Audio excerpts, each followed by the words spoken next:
HOA enforcers punched my wife. Veteran husband broke their faces. They thought I was just another quiet homeowner. They thought my wife was an easy target. They were wrong. It started on a quiet afternoon. My wife was watering the front lawn when two men in cheap uniforms stormed up our driveway.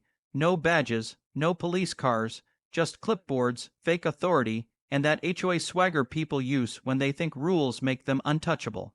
They started shouting about violations that didn't exist, property lines they didn't own, fines they couldn't legally issue.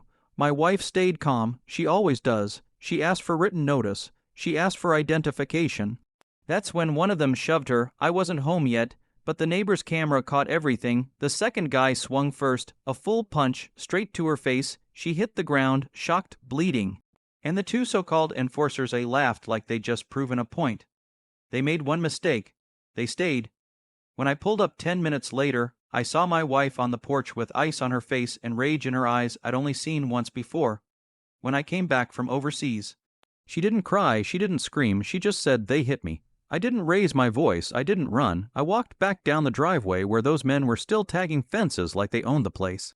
I asked one question, who touched my wife? One of them smirked and said, "You got a problem with HOA enforcement. That was permission. Years of training don't disappear. Muscle memory doesn't forget." Before the second man could step back, he was on the ground. The first one swung, and learned immediately why veterans don't flinch. I didn't keep hitting once they stopped moving. I didn't need to. Sirens came fast, because the same men who attacked my wife had called 911 claiming they were assaulted. Body cams told the truth, neighbor footage sealed it. Medical reports confirmed my wife's injuries.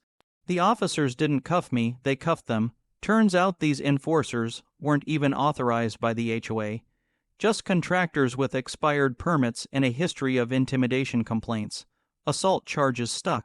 Civil lawsuits followed. The HOA tried to distance themselves, until the court subpoenaed every email. We didn't just win damages, we dismantled the enforcement department entirely. My wife healed, the neighborhood changed.